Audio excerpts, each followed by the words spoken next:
Teased him coming in, Chad Withrow at the Chad Withrow now. He has changed his Twitter handle. You can go follow him there. He wrote a good article for us at OutKick.com about the Tennessee coaching search. But before we get there, Withrow, if I asked you a question, this is what we were just talking about.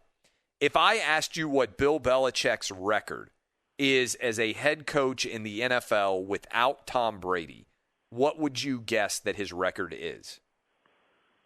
What Bill Belichick's record is without Tom Brady? I'm going to guess. I'm not going to give you a win-loss total, but I'll give you a winning percentage. I'm going to guess he's right at 500 without Tom Brady. Yeah, I mean, I think that's a good guess. I think it's one that probably everybody out there would kind of surmise might, in fact, be that number. I'm doing the math literally with my calculator here right now, and I just screwed it up. I don't know how I managed to screw that up so much. Okay, he's at 46% winner. 46% winner. He's 61 and 72. Pretty good. Pretty good guess on my end. Yeah, it was a good guess. 4 percentage points off.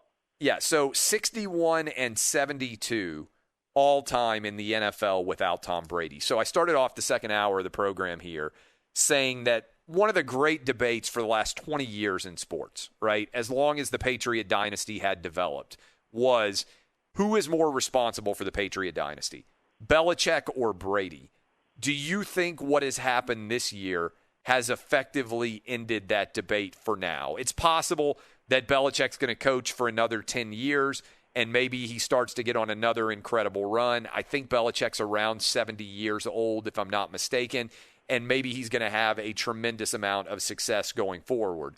But right now, with Tom Brady in year one, putting the Tampa Bay Buccaneers, a organization without any culture of winning, an organization without any history of success, in the NFC Championship game, and having a decent chance to win there, by the way, right? They're a 3.5-point underdog or whatever they are.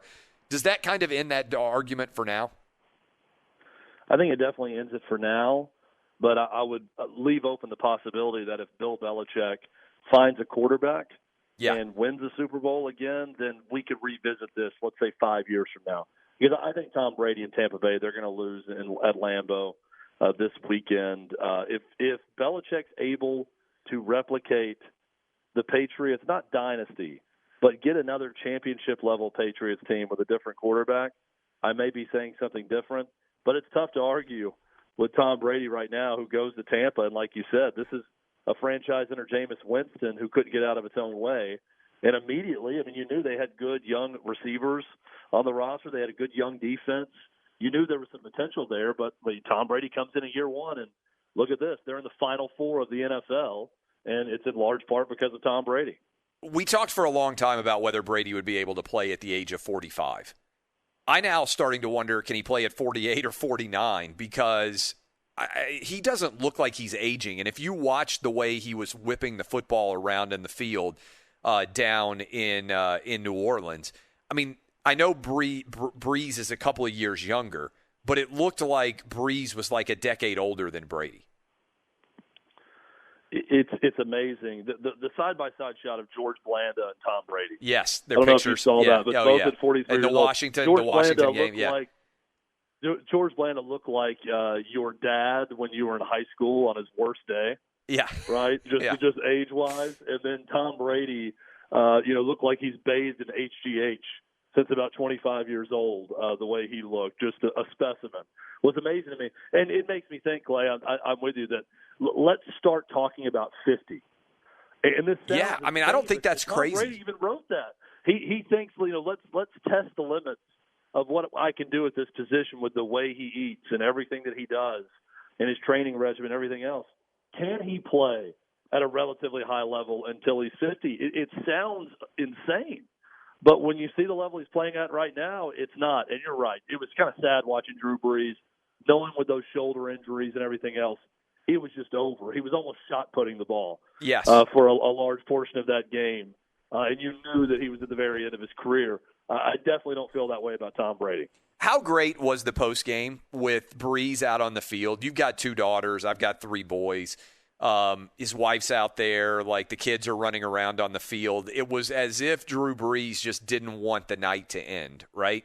And look, there are a lot of people who are like, oh, it's such a sad way for Drew Brees' career to end. I'm like, what are you expecting your career end to be like? Like, I always think that's a funny question. Like, if you told me right now, hey, your career as a professional is going to end at the age of 41, you would have won it. Well, I'm the same age as Drew Brees. You would have won a Super Bowl. You would have 4 kids who appear to be super healthy and happy, 3 boys and a girl. You would have what seems to be a pretty decent marital life, right?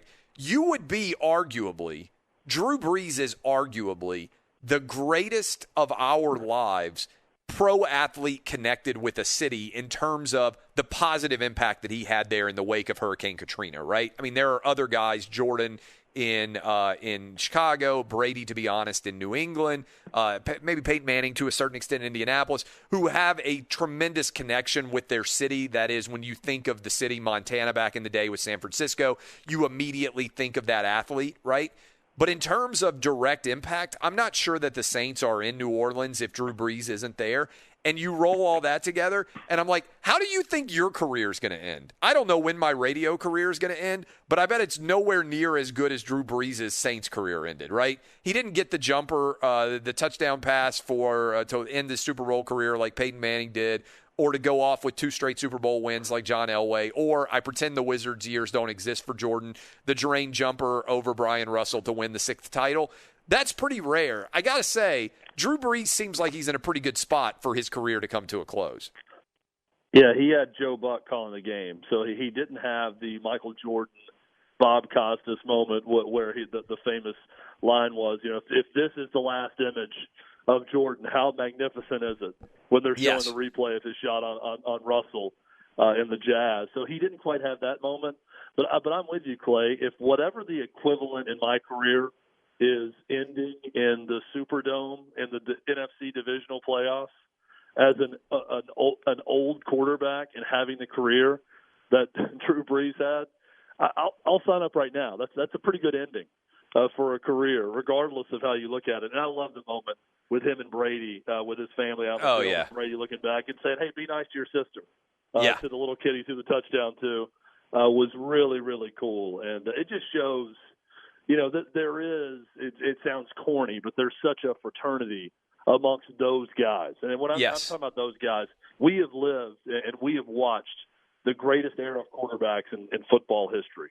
And they've all been playing against each other, right? Peyton and Eli, Aaron Rodgers, Brett Favre, Tom Brady, Drew Brees, Peyton, you just go down the list of all these great quarterbacks. Phillip Rivers, I'd even put in that category. And we've seen them all face off against each other. And then to still know that Drew Brees, after yesterday, was 5-3, or after Sunday's game against Tom Brady, head-to-head. Not a bad career at all, and really cool to witness that moment. All right, so bad career, from good career to bad career. Tennessee yesterday officially fires Jeremy Pruitt for cause, along with, I believe, 9 other people. I'd encourage people to go check out OutKick. They can read what you wrote about it. But let's pretend that you're an alum of the University of Tennessee. Let's pretend they came to you and they said, we want you on our selection committee, right, to try to make a decision about what to do going forward with the University of Tennessee. What do you think the fallout is going to be here? I saw Jeremy Pruitt has retained an attorney. There'll probably be a lawsuit. He'll probably argue until this full report comes out. We don't know exactly what happened.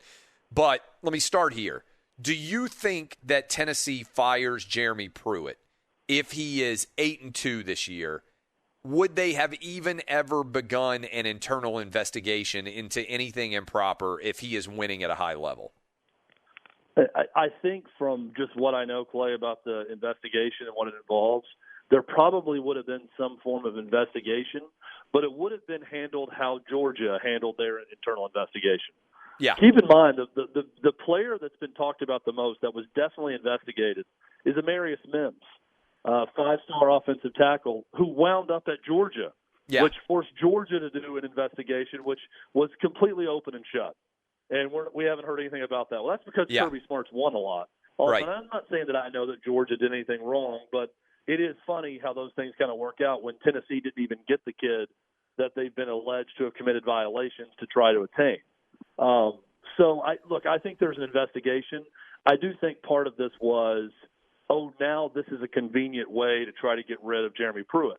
The fear, if you're a Tennessee fan, is that Tennessee basically, and a good buddy of mine used this analogy, they were in need of a kitchen remodel, and they burned their whole damn house down instead. They could have just That's fired a great analogy. Yeah. Right. That's the fear, is that, they could have just fired Jeremy Pruitt remodeling the kitchen, and instead paid him they off. may have burned their entire house down. Yeah. And with an NCAA investigation, and also hampered their ability to hire a new coach. Now, it's clearly going to be bad. Now, how bad is it? And I wrote about this at OutKick. If the NCAA is looking at this and say, okay, Tennessee fired 9 people. They included NCAA investigators on Zoom interviews with Jeremy Pruitt and assistant coach Brian Niedermeyer. They looped them in on everything. If you've been looking for a school that seems to be serious about compliance, that's the way to go about it. You completely fall on the sword. You're completely transparent. You fire every coach and recruiting assistant who had anything to do that was improper, and then you move on. The NCAA should look at that and say, okay, that's good. Here's what else we're going to do. Maybe a loss of a few scholarships, maybe some recruiting visits that are wiped away. But from what we're hearing right now from some others is that maybe it's going to be a postseason ban on top of this also. If that's the case, how many postseason bans? Is it one, like LSU this year? Can you get it out of the way just this next season and then move on for recruiting purposes? Lots of questions still to be asked. But, Clay, step one in this. And can they retroactively – athletic director. Yeah, can they retroactively apply a postseason ban? That would be very SEC. They didn't get to play in their bowl game. Right. But could they be like, hey, we're going to go ahead and say that was our ban because we had a COVID issue? I mean, everybody made fun of LSU because in the middle of a bad season, and look, they got a couple of good wins down the stretch, LSU did certainly, but in the middle of a bad season, they basically made the determination, hey, we're going to come up with a reason why we're not going to go to a bowl game when nobody really wanted to go to a bowl game this year at all, unless you were playing for a championship. The idea of going to Nashville or Shreveport or Memphis or Birmingham or any of these cities that are having bowl games in the middle of December into January was not something that people were really excited about. So the idea that LSU self-imposed a bowl ban when their fans really don't want to go watch, especially after they were 15-0, is great. But I do think that's an intriguing question. And what you asked in the column that you wrote at OutKick is a good one.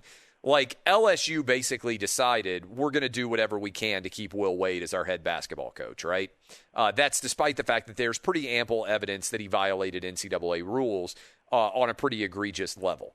And because he's winning and because he has won at a high level, what is often the case is, and coaches know this, I think, if you win enough, it's going to be really, really hard to fire you. And you're going to have a lot of allies that are going to argue in your favor no matter what. So that's why I started the question with, if Jeremy Pruitt is 8-2, you mentioned what Georgia did with their own internal investigation. Florida had some violations that they uncovered with Dan Mullen, and they decided to go ahead and just announce it. Nobody even knew it was going to happen. Yeah. It used to be if you got a show cause, you had to get fired. I would say the exception to all this is probably the way Tennessee handled Bruce Pearl, when they basically blew him up for no reason, for a minor thing. Most of the time, if you have a really successful coach, they protect him.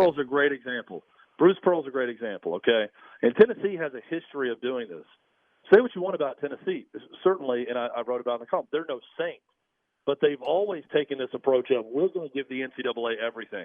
They fired Bruce Pearl for lying about a barbecue. They didn't have to do that. Right. They could have attempted to show cause. But in firing Bruce Pearl, it made it easier for the NCAA to level the boom against Bruce Pearl. Now look at Auburn's approach.